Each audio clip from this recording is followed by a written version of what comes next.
Halo, lu apa kabar? Assalamualaikum warahmatullahi wabarakatuh. Senang sekali kita ketemu Waalaikumsalam. ini di akhir pekan ini ya. Mudah-mudahan Anda ini banyak bisa menikmati akhir pekan ini dan kami akan menemani Anda untuk ngobrol-ngobrol seperti biasa dalam program Off the Record membaca berita di balik berita. Saya Hersu Beno Arif. Dan saya Gipita senang sekali menjumpai teman-teman semua yang mungkin sekarang sedang berakhir pekan ya.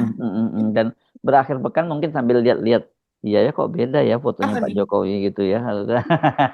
Memang kemarin kan Pak Jokowi ulang tahun ya, ulang tahun yang ke-64 Ya, dan betul. secara kasat mata ya kita langsung melihat sekali ada perbedaan ya, di wajahnya Pak Jokowi ya Mbak Agi ya.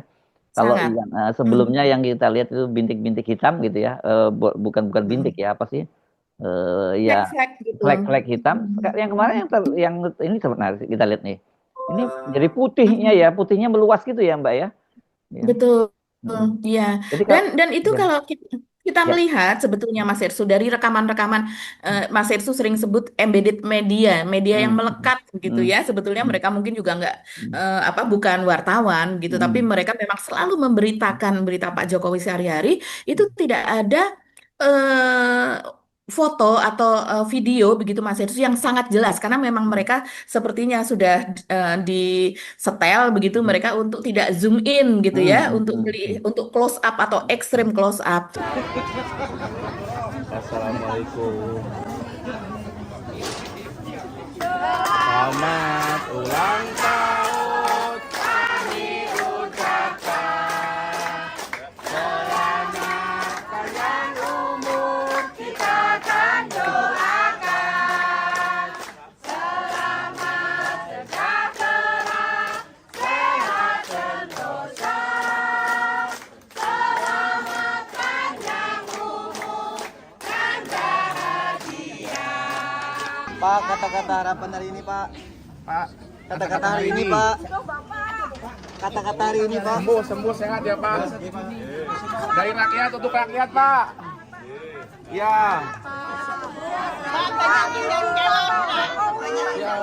Tapi ini foto yang betul-betul kita lihat memang ada di foto seperti ada di Detik, Mm, kemudian mm. di CNN. Ya ini satu satu grup kalau Satu Detik, grup ya. CNN, Mm, mm, NBC dan mm, sebagainya ya.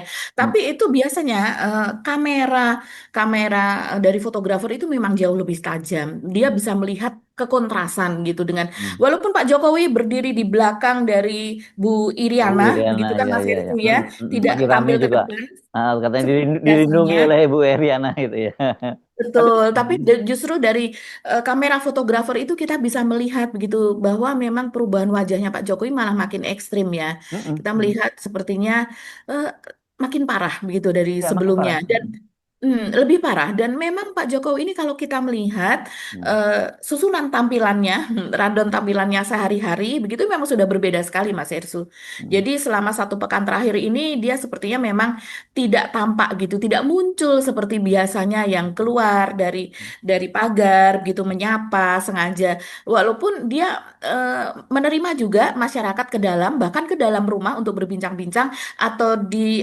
teras depan rumah gitu untuk berfoto begitu mereka antri dan sebagainya dan sering sekali juga keluar dari pagar. Penampilan terakhir itu tanggal 13 Juni. Jadi artinya memang sudah satu pekan yang lalu. 13 Juni itu hari Jumat, yaitu penampilan terakhir dia masih sholat Jumat. Sholat Jumat kalau tidak salah juga di sekitar kompleks saja. Yang biasanya kan sholat Jumat agak jauh dari kediaman begitu. Itu penampilan terakhir. Makanya saya lihat juga di netizen misalnya juga ada yang mempertanyakan. Ini salah satunya sebetulnya pendukung Pak Jokowi berat ini yang namanya Dumdum atau Yusuf Dundum ya kalau tidak salah itu namanya. Dan dia mempertanyakan ada apa nih sudah satu pekan kok tidak muncul, nggak seperti Hmm. biasanya. Dan banyak sekali komentar dari netizen begitu Mas Hersu. Jadi ya memang ini pertanyaan ya. Kan kita tahu juga memang seorang seorang mantan presiden itu biasanya masih diperiksanya juga oleh tim Oh, dokter dokter dokter kepresidenan. kepresidenan pasti ya. Betul. Mm-mm. Ya gitu. Hmm, Ya makanya kan iya. gitu kan kemarin kita mendapat penjelasan bahwa ini Pak Mm-mm. Jokowi alergi kulit. Ya kalau alergi Betul. kan seperti Mm-mm. saya sebut ya itu bisa aja sebentar hilang gitu ketika pencetusnya. Betul. Oh ya kan Mhm. pencetusnya hilang ya dia hilang gitu dan kemudian Mhm. ya katanya juga kenapa kan mulai terkenanya setelah kembali dari Vatikan dan mungkin udaranya tidak cocok di sana. Kan itu kata ajudannya seprinya Pak Jokowi yang nyebut seperti itu. Mungkin Betul. udaranya nggak cocok. Nah kalau udara nggak cocok ini kan bulan itu kan bulan April, ini kan udah bulan akhir bulan Juni ya, Ini. Mei Juni 2 bulan kan udah pulang ke Indonesia lama dan udah mulai adaptasi lagi dengan Indonesia ya selesai kasusnya. Jadi menurut saya memang ini jadi pertanyaan apa ya sebenarnya sakitnya Pak Jokowi karena tapi kalau kita lihat secara fisik memang ada perubahan secara fisik wajahnya dan sebagainya lebih berkerut tapi maksudnya kelihatan kayak orang sakit nggak bisa bangun dari tempat tidur nggak gitu loh ya Mbak Agi ya. Iya, iya betul sekali Mas Hersu itu juga pernyataan Mas Hersu itu juga ditanyakan oleh banyak netizen gitu Mm-mm. baik di Instagram maupun di apa namanya di TikTok, di X gitu. Mereka juga terheran-heran gitu ya karena sesudah dari sesudah dari Vatikan itu Pak Jokowi kan sudah melakukan perjalanan panjang. Jadi Mm. misalnya seperti ke Medan menengok anak, cucu dan menantu, Mm. begitu juga ke kota-kota lain. Jadi sepertinya baik-baik saja. Jadi apakah efek dari alergi itu memang tercetus, padahal pencetusnya udara di Vatikan, Mm. pencetusnya begitu Ya kan ya ya. dikatakan. Mm. Apakah kemudian baru muncul beberapa pekan kemudian gitu? Karena kita juga baru melihat perubahan Pak Jokowi ini kan sekitar bulan Juni begitu. Jadi ya itulah yang kemudian menjadi pertanyaan dan eh, apa ya sempat sempat muncul isu dia ke Jepang apa mungkin karena eh, dan kita tahu kalau lihat dari keseharian sepertinya tidak Pak Jokowi itu ke Jepang gitu dan itu Mm. sudah dijawab itu adalah hoax gitu Mm. kan. Tapi kalau kita melihat apa yang terjadi saat ini kita mempertanyakan Pak Jokowi sekarang ini ditangani oleh dokter yang mana gitu kan. Mm. Karena Mm. kalau memang alergi itu dokter-dokter kita itu sudah ahli Mas Irsu karena Mm. memang alergi yang ada di tropis itu kan berbeda dengan alergi Ya. yang ada di apa negeri 4 musim gitu. Jadi artinya kalau kita alergi di sini biasanya ditanganinya oleh dokter-dokter kita sendiri memang tidak perlu keluar begitu. Mhm. Ya, ya, ya. Ya, ini memang menarik dan kemudian apakah orang juga mengaitkan apa berkaitan dengan stres ya tingkat tekanan yang luar biasa tinggi ya dan Nah, itu ya ya betul. dan saya kira siapapun kalau dia masih manusia itu pasti akan Mhm. stres ngalamin ngalamin seperti yang terjadi Pak Jokowi seperti ini soal ijazahnya diuber-uber terus sekarang anaknya mau dimakzulkan dan sebagainya siapa sih yang nggak stres kan gitu.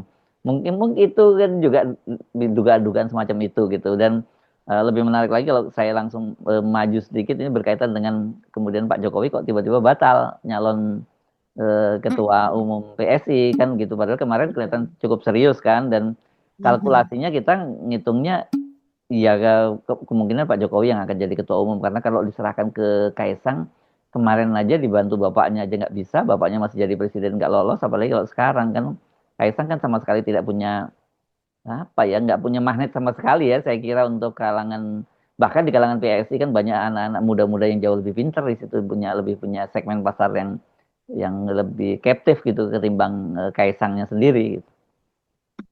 Iya ya, kalau di dalam PSI-nya sendiri ini kan mereka kan echo chamber ya. Jadi Hmm. apa namanya memuji diri sendiri, didengar sendiri, dihebat-hebatin sendiri begitu kan. Hmm. Jadi ya kalau di dalam PSI sendiri Kaisang itu masih menjadi yang nomor satu begitu. Walaupun kalau saya melihat ini ada ada Bro Ron, apa Brother Ronald Sinaga yang kita Ya, tahu ini juga apa ya ini lebih terkenal lewat ya, Instagramnya ya karena dia ya. melakukan berbagai aksi lah ini seorang kontraktor yang banyak peduli kepada masalah Hmm. sosial dan bahkan terakhir itu dia seperti misalnya membela orang tua murid yang mereka Hmm. apa dipungut macam-macam oleh Ya. sekolahnya apa dan sebagainya begitu Tapi saya berani kira itu pasang-pasang gimmick foto. aja sih Mbak dia. Iya, Ya, udah ya pasti betul. Kalau pasti Kaisang lah yang akan jadi ketua umum. betul, betul. Hmm. Pasti Kaisang. Makanya kita bisa memastikan Kaisang yang akan memimpin PSI lagi begitu. Yang ini walaupun orang kalau yang di luar PSI, misalnya seperti saya, ya jelas lah lebih matang itu adalah Ronald Sinaga ini begitu kan. Tapi saya pun juga terheran-heran orang sekapasitas Ronald Sinaga dan juga dia banyak followernya ya Hmm. untuk hal yang positif begitu. Karena sejauh ini perbuatannya positif. Dia berani melawan Erick Thohir apa dan sebagainya. Dia memimpin apa namanya sub-sub kontraktor yang ketika itu bangkrut, rumahnya dijual sampai kemudian ada yang meninggal dunia begitu ya karena sedihnya semua harta bendanya habis begitu. Eh, Artinya dia memiliki prestasi sosial lah begitu. Kalau saya dari luar sih melihat ini sebetulnya yang lebih matang dan dia masih muda juga. Tapi di dalam PSI-nya, ya betul seperti kata Mas Hersul itu gimmick saja begitu. Nah, nggak mungkin PSI itu memilih apa yang namanya ketua umum itu bukan Kaisang karena kan ini memang kendaraannya dari keluarga Jokowi begitu. Ya cuman kalau Kaisang yang dipilih itu yang seperti saya sebutkan ya. Eh, Kemarin aja dia bapaknya masih jadi presiden, udah dibantu habis-habisan oleh aparat penegak hukum dan sebagainya, udah dibantu oleh KPU aja nggak bisa lolos. Apalagi sekarang Pak Jokowi udah mulai, indikatornya kan Pak Jokowi ini sebenarnya juga mulai melemah ya cengkeramannya ya dalam kasus misalnya yang saya sempat bahas juga itu di Heru Bono Point berkaitan dengan KPK sekarang nih yang kasus yang Betul. Yakult kasusnya Khofifah itu rupanya udah dipanggil diselidiki kembali sidik oleh KPK, kemudian Yakult Khalid Qomas kasusnya juga mau dibuka gitu, kemudian kasusnya Nadiem juga Senin ini dia dipanggil di kejaksaan. Kan kalau kalau kayak KPK kan kita tahu ini selama ini bagaimana anunya kerjanya gitu ya kan dipakai oleh Jokowi untuk melibas lawan-lawan politiknya dan melindungi kroni-kroni dia. Tapi kalau Khofifah dan Yakult yang dipanggil nantinya, ya ini apakah kemudian mereka ini udah ganti tuan nih gitu KPK-nya gitu loh. Ayo, KPK. Kan Hmm. sekarang memang sudah ganti tuan. Saya rasa Hmm. juga Pak Prabowo tidak akan membiarkan itu begitu saja, tetap Hmm. apa istilahnya mengabdi kepada Jokowi, menuruti kemauannya Jokowi begitu. Memang anggota KPK, pimpinan KPK ketika itu diusulkan oleh Jokowi. Jokowi ini kan berusaha betul, padahal sudah ada undang-undangnya, sudah ada peraturannya bahwa dalam pengusulan pejabat KPK begitu ya oleh presiden itu setiap 5 tahun ya hanya sekali. Tapi Jokowi kemarin kan dengan cara-cara liciknya eh, dalam waktu 5 tahun itu dia mengusulkan 2 kali begitu pejabat KPK. Buru-buru sebelum dia lengser dia usulkan lagi dan itu nggak boleh begitu. Makanya kemudian kalau teman-teman masih ingat ketika Prabowo ini dilantik kemudian dikembalikan lewat Yusril begitu ya Yusril sebagai Menteri Hukum begitu Menko dan kemudian dikembalikan kepada Prabowo, tapi mungkin Prabowo ketika itu masih sangat berhati-hati, Hmm. sehingga tetap mengembalikan nama-nama pimpinan KPK tersebut seperti semula. Tapi dalam status sekarang yang mengirim adalah presiden yang berikutnya, presiden terpilih yang berikutnya. Jadi tidak menyalahi aturan seperti halnya MK itu yang waktu Hmm. itu. Jadi ya artinya saya rasa ada deal lah Mas Ersu bahwa nanti kalau seandainya sudah dalam jangka waktu tertentu, misalnya ini dugaan saya sendiri ya, bahwa dalam jangka waktu tertentu kemudian ya mereka akan seperti KPK yang seharusnya sesuai dengan undang-undang sebagai Hmm. Komisi Pemberantas Korupsi atau pemberantas atau apa namanya seperti KPK ketika awal dibentuk begitu. Ya. Jadi ya, sekarang wajar kalau seandainya mereka sekarang sesudah 7 bulan, sekarang ini kan sudah 7 bulan sejak Prabowo memerintah, mereka kemudian sedikit-sedikit putar-putar. Kalau kita melihat ini memang polanya, tipikalnya Prabowo ya, pelan-pelan sekali mutar sekutnya itu, gitu. Iya, ya dan itu haji itu gede banget duitnya itu bisa triliun itu di iya Oh, memang triliun Mas ya. Ersul. Iya, Mm-mm. iya, itu Itu. memang ketika itu disebutkan di DPR kalau yang untuk haji itu sampai sampai triliun. Bayangkan itu yang tadinya untuk haji reguler begitu Mm-mm. ya. Mm. Reguler yang kemarin itu kan dari skema berapa ya? 94 juta atau berapa pokoknya masih under dari itu. Kemudian dari hasil apa dari hasil dana haji yang sudah disetorkan diolah apa dikelola dan sebagainya itu sekian puluh persen dan sisanya baru dilunasi oleh para jamaah haji yang artinya kemudian ya beda sekali dengan ternyata ada yang mengatakan dijual 300 juta, ada yang mengatakan dijual lebih dari itu, bahkan sempat ada yang keluar data bahwa sekitar 1,1 atau 1,2 miliar yang ketika itu mengagetkan. Ya saya tidak tahu data itu diverifikasi atau tidak, benar atau tidak, tapi ada yang mengaku sampai sebesar itu mereka yang Ya. Oh, haji ini yang yang berangkat kapan, kuota tambahan ini ya Mbak Agi kita ya. Iya tambahan iya itu iya. Mas Ada Hersul kan delapan yang ribu dikejar itu ya kan. 8.400 kan Empat ratus, yang delapan ribu empat tambahannya ya. ratus 8.000 dikalikan ratusan dikali juta, ratusan bayang. juta itu berapa? Itu triliun itu duitnya ya. Jadi memang Iya. betul-betul untuk Bancan menurut saya nggak habis pikir ya, mereka kok berani banget ya. Kalau oke korupsi itu udah terkutuk, tapi kalau kemudian mengkorupsi tamu-tamu Allah itu apa nggak dikutuk? Dunia akhirat itu kan orang-orang seperti itu. Gila banget ya. Iya, gila banget memang. Semua hal gila di bawah pemerintahan Jokowi itu. Dan sekarang menteri-menterinya yang gila-gila itu.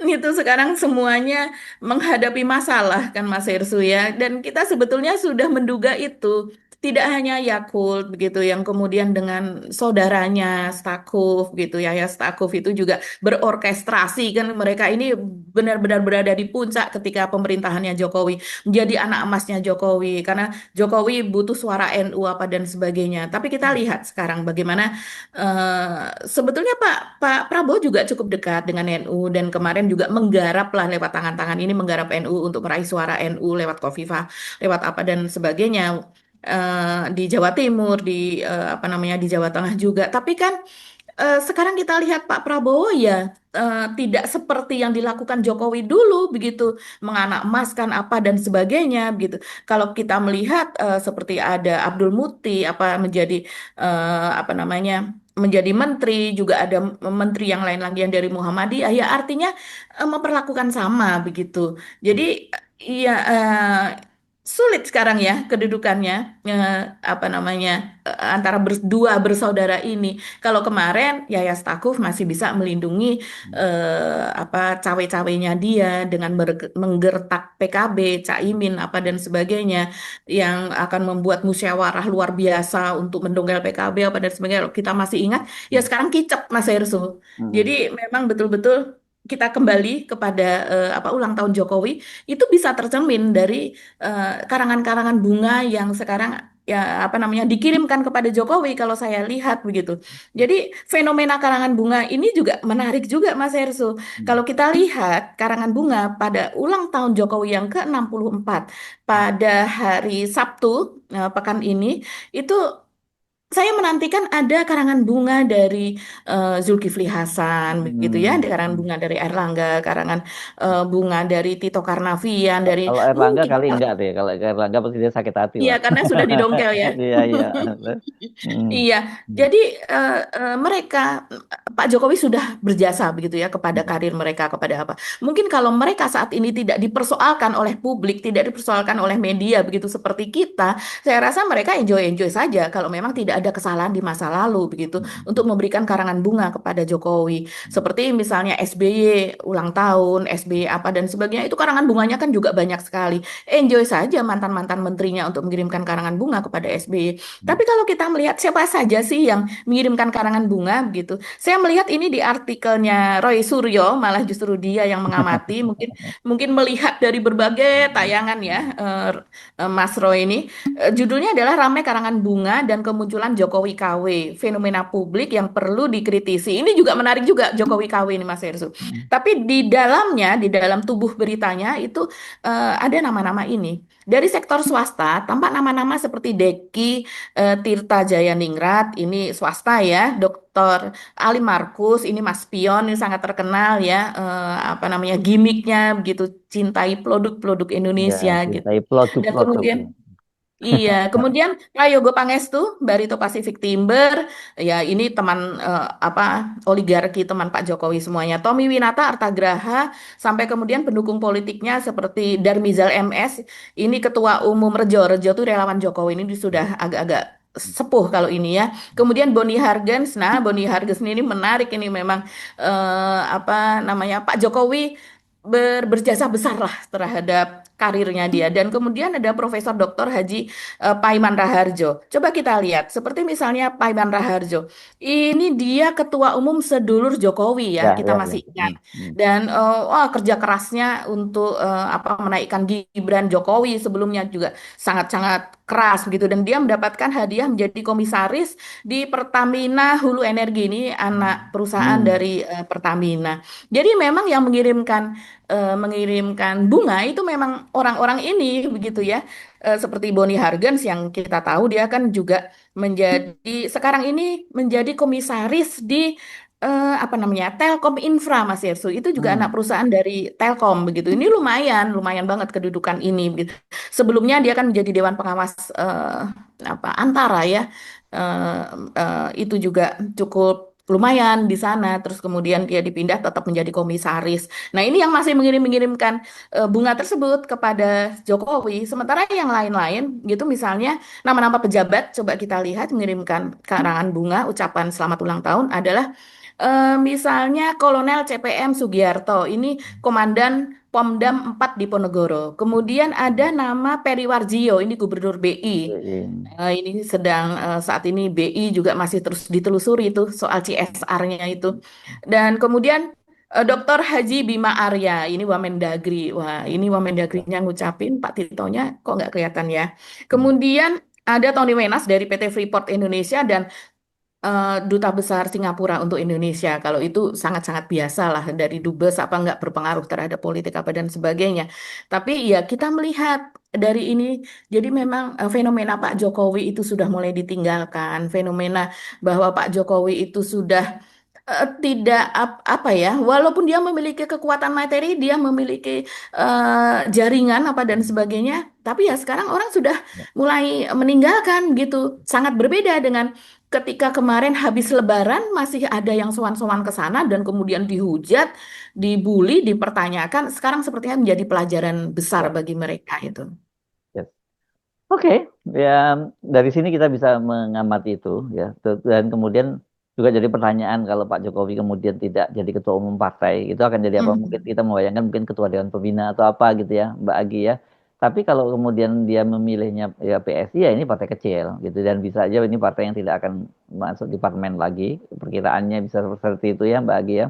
Kemudian Iya. juga ternyata kalau Projo udah dipastikan nggak akan lah dijadikan partai karena udah ancur-ancuran juga Projo itu ya dan sumber sumber dananya juga nggak ada lagi lah kalau kayak gitu. Terus Iya. ya gimana kemana nasibnya Pak Jokowi itu yang saya kira apalagi tapi kalau kita melihat fisiknya yang seperti itu perkembangan tadi di ini rasanya ya memang mungkin udah nggak bisa juga Pak Jokowi kalau untuk suruh ngurus partai apalagi membangun partai yang ini kan partai yang harus dibangun serius ini Bu nggak dan bangun partai itu nggak mudah kalau partai-partai yang established ya, lebih mudah kan ngelolanya tapi kalau partai seperti ini perlu duit banyak perlu waktu yang banyak juga jadi dan belum tentu berhasil gitu. Mhm. Iya, kalau melihat kondisi fisik Pak Jokowi yang terus menurun ya Mas Ersu, Pak Mhm. Jokowi ini kan paling senang ya kalau seandainya orang banyak datang dan kemudian dia juga banyak berbicara begitu ditanya menjawab kayak begitu. Tapi apa yang terjadi pada waktu kemarin dia berulang tahun kan dia hanya muncul sebentar, yang berbicara adalah adik iparnya, begitu, yang kemudian apa memimpin doa bersama membacakan Al-Fatihah, begitu. Dan Pak Jokowi hanya mungkin satu dua kalimat saja, habis itu langsung masuk. Dan penampilan Pak Jokowi sekarang dulu sebelum sebelum sekarang sebelum sekarang dia sakit, ketika penampilan di rumahnya tangannya lebih banyak digulung apa namanya lengan bajunya Mas Hersu dan sehingga terlihat tangannya apa dan sebagainya. Jadi kita menduga begitu ya, apalagi pada penampilan 13 Juni yang lalu itu sepertinya tangannya pun juga Disembunyikan ya. apa terjadi perubahan warna dan Pak Jokowi ketika itu tampil menjawab unggahan dari Dedi Nurpalaka ya ini kader PSI yang ada di Bali sana yang mengatakan Pak Jokowi sudah apa pantas menjadi Jadi nabi nabi atau apa begitu ya. Itu Pak Jokowi kan menjawab bahwa apa yang apa namanya yang wajar-wajar saja lah gitu. Artinya yang jangan jangan seperti itu, jangan berlebihan begitu, yang rasional saja kata dia ketika itu seperti itu. Dan kemudian dia juga menarik tangannya sebelum tangannya ada di depan dan terlihat memang berbeda warna kulitnya, ya kemudian disembunyikan di belakang kursi. Ya ya kalau kita melihat ini apa sekarang dibandingkan dengan satu pekan kemudian memang kondisinya sudah beda banget lebih ya sudah sudah beda beda lebih sekali parah ya dan lebih parah kemudian ya. iya kemudian juga ada narasi juga di media bahwa Kaisang itu sudah satu pekan terakhir ini berada di Solo begitu. Jadi artinya memang eh, dari anak-anak Jokowi begitu ya, misalnya seperti Gibran itu kan memang tidak tidak mungkin dia menunggui sebagai wakil Ya. presiden kemudian dia menunggui bapaknya. Yang paling memungkinkan waktunya yang sementara yang satu juga punya tugas walaupun istri gubernur begitu Kahiyang kan tetap menjadi ketua Dharma Wanita di Sumut begitu. Yang paling memungkinkan ya Kaesang. Kalau Kaesang sampai 7 hari begitu ya ada di Solo, kita mempertanyakan mungkin untuk dugaan kita bahwa dia untuk menunggui bapaknya yang memang sedang sakit saat ini kan begitu Mas Ersul. Oke, Mbak Agi, saya kira kita ngomongin itu aja ya. Jangan tambah-tambah lagi di akhir pekan. Selamat menikmati akhir pekan. Kami mohon pamit. Saya harus Arif. Dan saya Gibeta, terima kasih atas perhatian teman-teman semua. Tetap sehat ya, tetap Ya. semangat. Salam akal sehat. Salam akal sehat. Wassalamualaikum warahmatullahi wabarakatuh. Waalaikumsalam warahmatullahi wabarakatuh.